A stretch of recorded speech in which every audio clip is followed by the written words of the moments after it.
Welcome to my YouTube channel. Thank you very much. Budapest is, in fact, beautiful.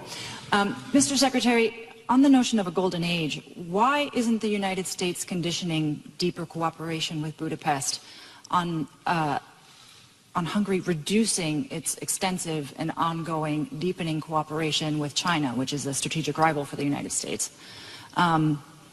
Secondly, if, despite President Trump's endorsement and your visit here, Prime Minister Orbán does not succeed and loses the April election, does the U.S. commit to working with his challenger constructively? Prime Minister Orbán, do you commit to accepting electoral defeat if it happens? And to both of you, Prime Minister Orbán has said that the exemption that Hungary has been granted for Russian energy purchases is indefinite. The U.S. has said it was for 1 year. Which one is it? Thank you.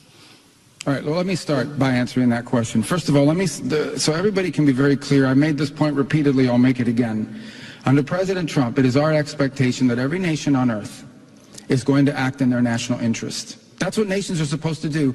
If the Prime Minister of Hungary does not act in the national interest of Hungary, he won't be Prime Minister for long. But who's going to act in the national interest of Hungary if their prime minister doesn't do it? If your government is not acting in your national interest, then who will? By the way, we feel the same way about America. So in those instances in which our national interest and some other countries' national interests are aligned, that is an opportunity for extraordinary partnership. And we have many, many areas where our national interests are aligned. Where they're not aligned, or where we have some differences, that's where that alignment and the other issues, that's where this relationship, that's where these deep ties to one another are so important, because that's where you can find accommodation, that's where you can hear each other out, that's where maybe you can work together on. But we're not asking any country in the world to isolate themselves from anybody. We understand that every country in the world has to deal with the reality of their geography, of their economy, of their history, and of the challenges of their future. We will obviously share with partners and friends concerns we may have about certain things, but as an example, the United States, you mentioned China as an example. Okay, we have trade and relations with China. The President of the United States is going to travel in April to China. Why?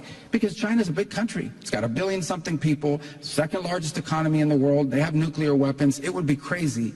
Okay, it's insane for the United States and China not to have relations and interact with one another. Now, two big countries like this, do we have differences? We absolutely do. And we'll have to manage those differences. And some of those differences are things we've spoken very frankly and clearly and repeatedly about the fact that it is not good for the world. It's not good for anybody to rely on one country or one economy for 90% of anything, especially things like critical supply chains. This is a reality. We want to diversify supply chains around the world. We've spoken clearly about it. That's not an anti-China thing. That's just the reality that over-dependence on one source is not good, and especially when there's been a willingness in the past to use it as leverage against each other. But we pursue these things within the context of the U.S. national interest, and that's why we met with the Chinese in South Korea earlier in the year, and were able to reach an understanding on some trade matters. That was a mutual interest between us and them. So geopolitics is difficult because it requires a little bit of maturity and seriousness.